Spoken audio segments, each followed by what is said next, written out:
Welcome to the Graduated Thoughts podcast. In 1851, the governor of the newly minted state of California stood right before the legislature, and he made a public promise. A very public promise, yeah. Right. He declared, quite plainly, that a war of extermination would continue to be waged until the Indian race became extinct. And that's a direct quote. Direct quote. He didn't say this behind closed doors. He wasn't, caught on a hot mic or something. This was public policy, stated proudly. Yeah, and the federal government didn't arrest him for it. They didn't condemn him. No. In fact, they actually reimbursed his state for the bullets. So today, we're looking at how the most massive demographic collapse in human history wasn't just some biological accident, it was public policy. It really is a history that completely defies our standard ability to comprehend numbers. I mean, we were talking about the systematic genocide of indigenous peoples in the Americas. And to understand the scale of that, we really have to look at the baseline, right? Like, where did we start? Exactly. So using David Standard's American Holocaust as our primary analytical spine for this deep dive today, we know that the Americas prior to European contact were not, there weren't some empty, pristine wilderness just waiting to be discovered. Right, that's the myth. Yeah, a huge myth. The pre-Columbian population was somewhere between 75 to 100 million people. Tens of millions. Tens of millions of people living in these really complex, vibrant, agriculturally and scientifically advanced societies. And to put that in a perspective that you, the listener, can actually visualize. Because honestly, 100 million is just a statistic that kind of bounces off the brain. It's too big. It's impossible to picture. It is. So Standard offers this incredibly chilling modern equivalent. If you want to understand the survival rate of Native Americans following European contact, imagine if you woke up tomorrow and every single white person and every single black person in the United States suddenly died. Just vanished. God, yeah. The ratio of Native survivorship is actually less than half of what that modern survival rate would be. You are looking at a demographic collapse of between 90 to 98%. It's staggering. It is. For every 20 Native people alive at the exact moment of European contact, only one stood in their place when the bloodbath finally leveled off decades and centuries later. Wow. And the sources we are unpacking today, they're incredibly blunt about why it finally leveled off. It's because there was almost no one left to kill. Now, if you're listening to this and thinking, well, wait, I was taught they all died from smallpox because they just didn't have immune systems. Yeah. You aren't alone. Right. That's the textbook version. That is the default story we get in standard history classes. It's that accidental disease defense. The narrative frames this as an unavoidable biological tragedy. Explorers arrived, tragically sneezed, and because these were virgin soil epidemics, the native populations just naturally faded away. Yeah, and that narrative is incredibly persistent because, well, it acts as a very convenient historical defense mechanism. It sanitizes it. Completely sanitizes the violence. It turns the actual perpetrators into mere bystanders of a biological inevitability. But Standard's work totally deconstructs this. He introduces this concept of the whipsaw. The whipsaw. Okay, explain that. So it wasn't just disease operating in a vacuum. Firestorms of microbial pestilence and purposeful, deliberate genocide, they operated as deeply interdependent forces. Okay, I want to make sure I understand the mechanics of that because obviously the diseases were real, right? I mean, smallpox, measles, influenza, they definitely did devastate populations. Oh, absolutely. They were devastating. So how does the whipsaw actually function on the ground then? Well, think about what a virgin soil epidemic actually looks like in practice. It's not just that a virus is introduced, it's that everyone gets sick at the exact same time. Oh, right, because nobody has immunity. Exactly. In a normal outbreak, you have healthy adults who can fetch water, harvest crops, and care for the sick. But when a new pathogen hits a population with zero immunity, the entire societal infrastructure collapses in days. Nobody to take care of anyone. Right. No one is fetching water. No one is harvesting food. People aren't just dying of the virus, they are dying of secondary dehydration and starvation because the caretakers are completely incapacitated. So the society is already incredibly vulnerable, right on the edge. And then what? The colonizers just take advantage of that weakness. It's honestly worse than that. The Spanish arrived, and they didn't just watch people get sick. They introduced forced marches. They implemented the encomienda system. Which was basically slavery, right? It was essentially a mafia protection racket where indigenous people were forced into slave labor in silver and gold mines to pay tribute. You introduce intentional starvation, the burning of crops, and the absolute psychological despair of seeing your entire world end. You obliterate their physical ability to survive. Precisely. You obliterate a population's physical ability to survive or recover from any illness. A healthy, well-fed person might survive a bout of measles, but a person being worked to death in a mine, starved, and hunted by armored men on horseback, they will not. You are whipsawing the victims between plague and extreme physical violence. And the violence was so extreme, it sounds almost fabricated, but it comes directly from the diaries and letters of the perpetrators themselves. It's all in their own writing. Yeah. To give you a sense of the sheer brutality on the ground, there are accounts from Spanish adventurers arriving just 2 decades after Columbus. They openly reveled in what they were doing. They bragged about it. One wrote that there was, quote, neither paper nor time enough to record all the ruin and robbery.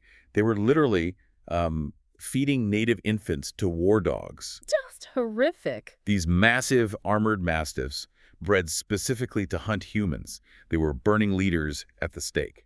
And the depopulation statistics reflect this absolute carnage. I mean, in Illinois, the native population fell by 96% in a century. Wow. Half of the Zuni, 2/3 of the Acoma, 80% of the Hopi liquidated within 50 years of contact. Just wiped out.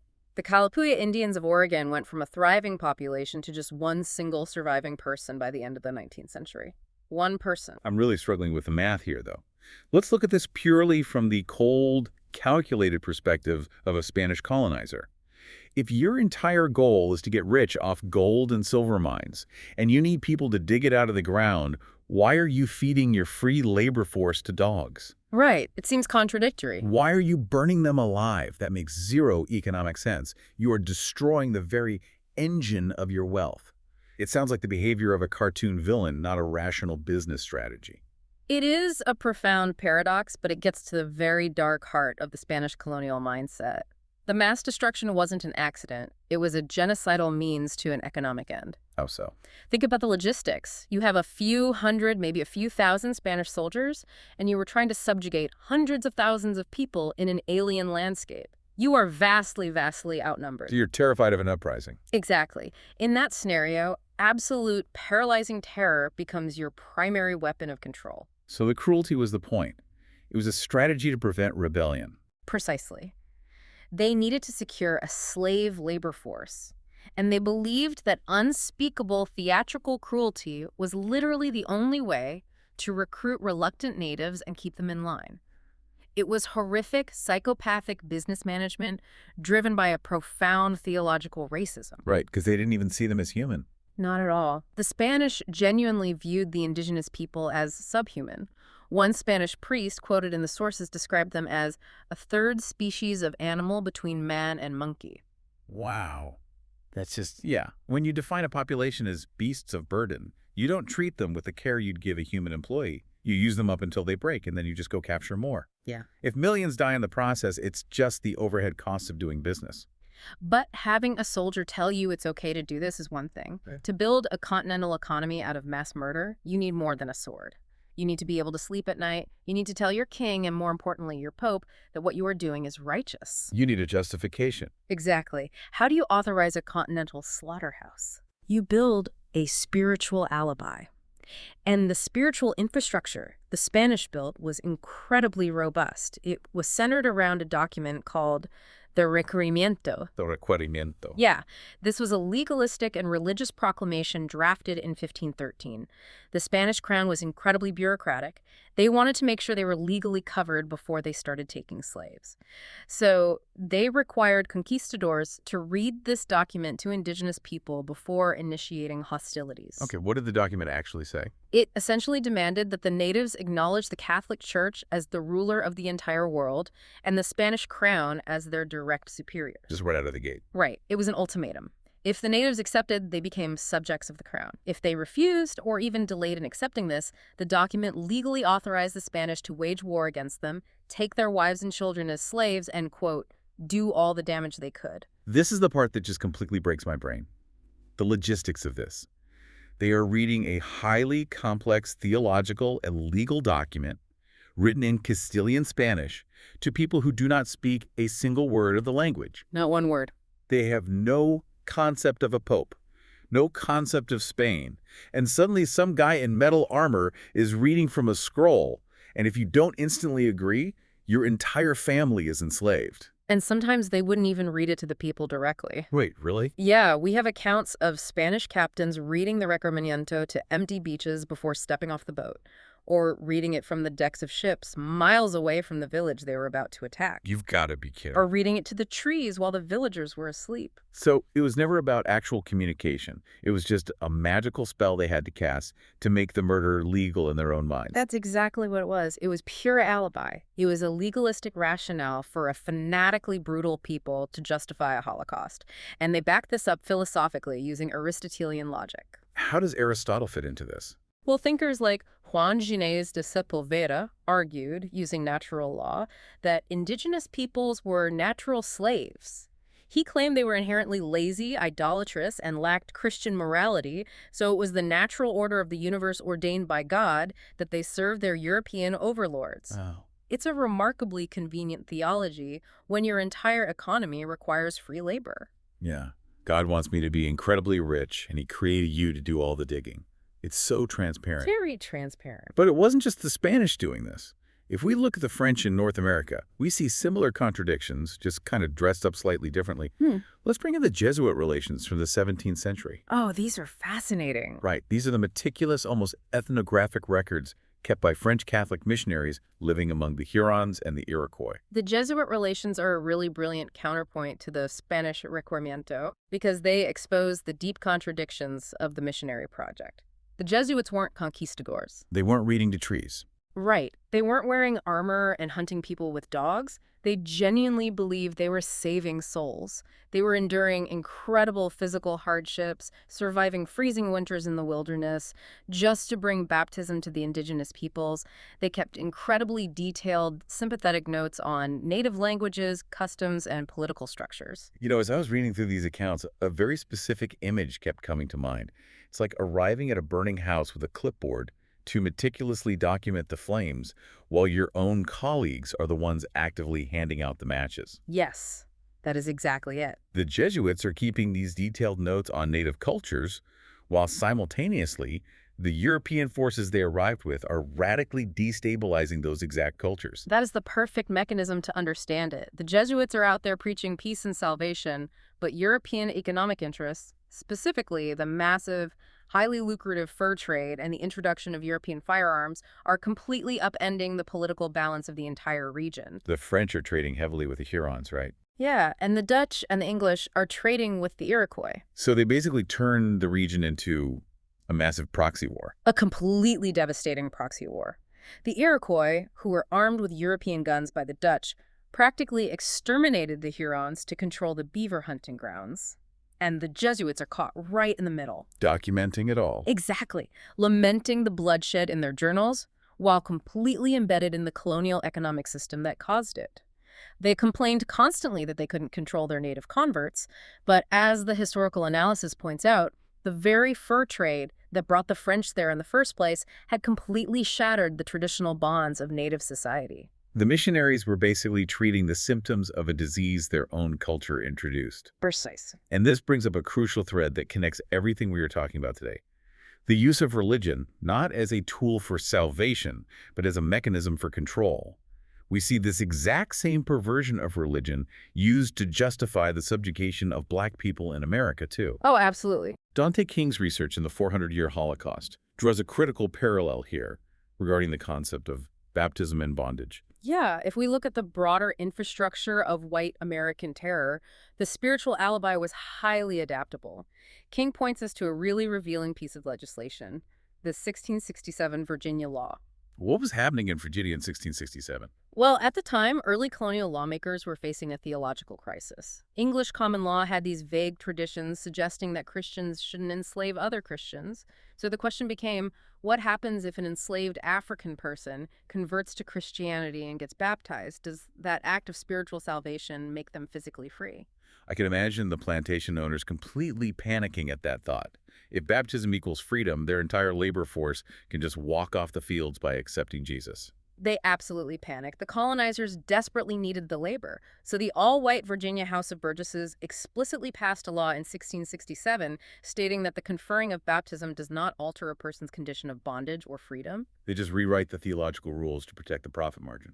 They state plainly in the statute that masters could now, quote, more carefully endeavor the propagation of Christianity without worrying about losing their property. Wow. So whether we are talking about indigenous populations being read the Requerimiento or enslaved Black people being baptized in Virginia, the so-called civilizing force of Christianity was never, ever designed to offer equality. It was a trap. It was. It allowed the perpetrators to feel morally superior, to feel like they were doing God's work by saving souls, while simultaneously committing unspeakable atrocities and stripping human beings of every fundamental right. But having a priest bless the operation is one thing. To truly scale this kind of violence, to make it the foundation of a new nation, you need more than a sermon. You need it written into law. You need the courts to protect you if you accidentally kill your quote-unquote property. You need a legal architecture. Exactly. Let's look at how colonial and early American courts codified this systemic dehumanization. To understand the legal architecture, we first need to look at a crucial shift in the nature of the genocide itself. David Stannard identifies a stark distinction between the Spanish model and the Anglo-American model. As we discussed, the Spanish primarily wanted labor. Right. They needed bodies for the mines. They wanted bodies to pull wealth out of the earth.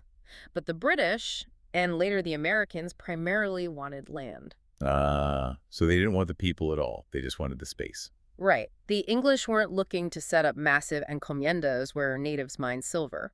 They wanted to clear the forests, plant tobacco, build permanent settler colonies, and bring in enslaved Africans to do the farming. And because the Anglo-Americans wanted the land but had zero use for the indigenous people on it, their approach was fundamentally different. Yes.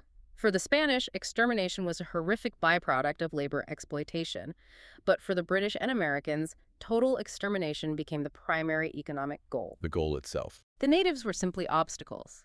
They were viewed like trees to be cleared or wolves to be hunted. The English justified this by appealing to a different set of tropes. Not just that Indians were natural slaves, but that they were wild men, beasts, vermin that needed to be eradicated to make way for civilization. So extermination wasn't an accident. It made brutal economic sense. Exactly. And to execute that economic vision without society collapsing into anarchy, you need laws that make violence completely acceptable. You need to engineer a culture of consequence-free violence. You do. To understand how sociopathic the American legal system was toward non-white bodies, Dante King's analysis walks us through some key 17th century laws. Let's look at the case of Elizabeth Key in 1655. This is a story that reveals the exact moment the legal machinery shifted gears. Elizabeth Key's case is totally foundational. She was a Black woman living in Virginia, the daughter of an enslaved African woman named Bessie, and a free white English legislator named Thomas Key. Because of English common law at the time, which dictated that a child's status followed, the father, Elizabeth, sued for her freedom. She used their own laws against them. She pointed to the law and said, "My father is a free white Englishman, therefore I am free." And she briefly won, right? She did. And it sent a massive shockwave through the colonial system. A Black woman successfully used English law to claim her freedom based on her white father's status. The colonizers immediately realized that if this precedent stood, their entire system of racialized slavery was in extreme jeopardy. Why? Because white men were routinely, systematically raping enslaved Black women. If the children of those assaults were legally free, the plantation owners were going to lose their future workforce. So what do? The all-white Virginia House of Burgesses just changes the law. Naturally. In 1662, they pass a statute declaring that from that point forward, a child's status, whether they were free or bond, followed the condition of the mother. Let's really look at the mechanics of that pivot. By changing the lineage of status from patrilineal to matrilineal, specifically for enslaved people, they legally incentivized and protected the rape of Black women. It's sickening. A white master could now assault an enslaved woman, and any child born from that assault automatically became his property. The assault actively increased his wealth. It transformed the bodies of Black women into engines of capital for white men, completely insulated by the law. It's the very definition of a psychopathic legal architecture. And a few years later, in 1669, they passed the Casual Killing Act. I want you to walk us through the logic of this one because it is twisted into absolute knots. The Casual Killing Act is one of the most revealing pieces of legislation in American history. The law stated that if a master, or anyone appointed by the master, is correcting, which means beating or torturing an enslaved person, and that enslaved person happens to die from the extremity of the correction, it is legally not a felony. How do they even justify that on paper? The logic in the statute itself argued that because no man would intentionally destroy his own valuable property, the killing couldn't possibly be premeditated malice. Wow. And since there's no premeditated malice, it isn't murder. They literally legalized killing a human being by classifying them entirely as an economic asset. If you break your own chair, you haven't committed a crime. If you beat an enslaved person to death, you've just suffered a loss of property. If we connect this back to the indigenous genocide, the through line is just chilling. This legal framework established a societal norm where non-white bodies had absolutely no legal standing. None. The law was engineered meticulously and deliberately to protect the oppressor.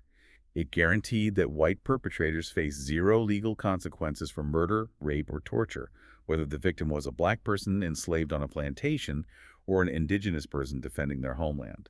The law didn't just ignore the violence, it authorized it. Exactly. You've built a system where violence is not an aberration. It is the operating system. Okay, so we've established the theological excuses. We've mapped out the legal machinery.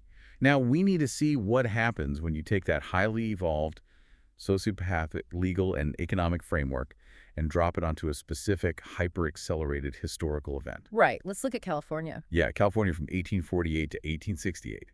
We are drawing heavily here from the collection of primary sources titled Exterminate Them. The California Gold Rush is so heavily mythologized in American culture. We think of rugged individualism, panning for gold, saloons, opportunity. But for the indigenous peoples of California, the discovery of gold at Sutter's Mill in 1848 was an apocalyptic event. And we have to set the baseline here right. The indigenous population in California had already suffered massively under the Spanish mission system.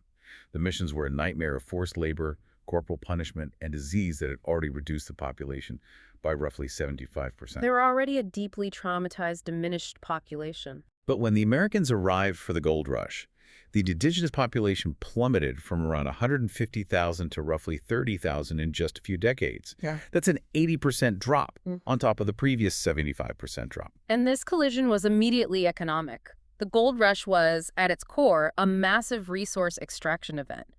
Initially, indigenous people like the Maidu and Nisenan were actually mining for gold themselves. Oh, really? Yeah. They lived there, they knew the land, and many of them started panning or working for local ranchers who had transitioned to mining operations. But the incoming white miners couldn't tolerate that.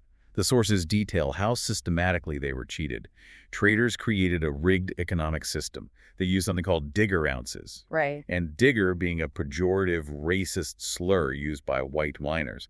They would use a heavy 2-ounce weight on the scale to measure the gold brought in by Native Americans, basically stealing half the value right off the top before any goods were traded. And the economic cheating quickly escalated to violent expulsion. Tens of thousands of miners were flowing in from Oregon and the eastern U.S. Just flooding the zone. Yeah. And these were men who had already been steeped in the anti-Indian violence of the frontier.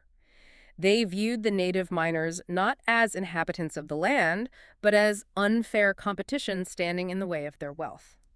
They began forming mobs, raiding peaceful villages, and violently driving the indigenous people off the land to claim the gold deposits for themselves. And the newly formed state of California, which became a state in 1850, immediately stepped in to help the white mobs. Of course. In 1850, the very first California legislature passed the Act for the Government and Protection of Indians. It's one of the most ironically, sickeningly named laws in history. It really is. It was a piece of legislation designed to perfectly mimic the legal protections of white supremacy we just saw in the colonial South. First and foremost, it prohibited Native Americans from testifying against white people in a court of law. Let's pause on that.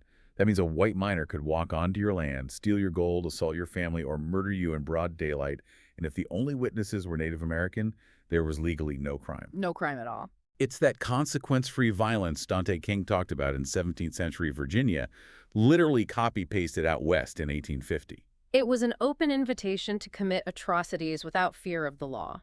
Furthermore, the 1850 Act legalized the kidnapping and forced labor of Indian children. Wait, they legalized kidnapping? Under the guise of an apprenticeship system, white citizens could go to a local judge and claim that a native child was an orphan or essentially neglected, and the court would bind them to the white citizen as an indentured servant until adulthood. And how did these children become orphans? Exactly. This directly incentivized the murder of native parents. White raiders would attack a village, kill the adults, take the children, and then legally register them as apprentices to be sold for labor. The legal system was providing the paperwork for a child trafficking operation. But the most chilling aspect of the California genocide, the part that really forces you to reevaluate everything you think you know about American history, is the bounty system. Yeah, the bounties. We're talking about state-sponsored, taxpayer-funded bounties for human body parts. Walk us through how a local municipality creates a self-sustaining economy of murder. So, as indigenous people were driven from their ancestral hunting grounds and their rivers were destroyed by mining runoff, they were forced to steal livestock from white ranchers just to avoid starvation, Just to eat. just to survive.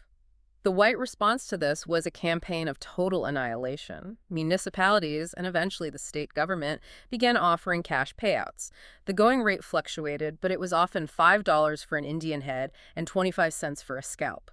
$5 a head. That was a significant amount of money back then. People were turning human beings into a cash crop. They absolutely were. The primary sources detail how volunteer militia groups formed. These weren't soldiers in uniform. They were heavily armed gangs of unemployed miners, ranchers, and frontiersmen. They would essentially form a hunting party, locate a village, often a peaceful village that had nothing to do with any stolen livestock, massacre everyone, collect the heads and scalps in sacks, and bring them back to the local authorities. And then they would fill out paperwork. Yes. The bureaucratic banality of it is staggering. They would file expense reports, they would submit itemized receipts for the horses they rented, the supplies they bought, and the ammunition they fired during the massacres. And the state paid them. And the state of California passed massive bond measures to pay these militias. Over $1 million was authorized. And eventually, the federal government in Washington, D.C. stepped in and reimbursed the state of California for the cost of these extermination campaigns. The federal government subsidized the genocide. This brings up a massive question for me, trying to put myself in the shoes of someone living at the time. How could the general public tolerate this? I mean, I understand the frontier was brutal, but California was building cities. San Francisco was booming. There were lawyers, businesses, schools. Was this violence happening far away in the wilderness, out of sight of the average citizen who just wanted to read their morning paper? It wasn't hidden at all. That is the most horrifying part of reading the primary sources. It was front-page news. Front page. Front page. Newspapers like the Daily Alta California openly reported on these massacres. And they didn't report on them with horror or outrage. They often cheered them on. The culture was so entirely steeped in anti-indigenous hatred that the extermination of Native Americans wasn't viewed as a tragedy or a crime. It was viewed as civic progress. It was discussed like clearing brush or building a new road. The mindset supported by the law, encouraged by the governor, applauded by the press, was that this was simply a necessary pest control measure to ensure the advancement of white civilization and economic prosperity.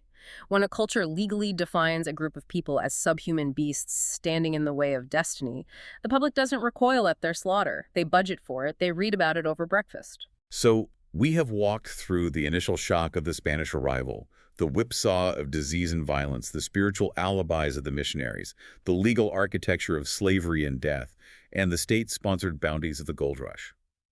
What does this all mean for us today?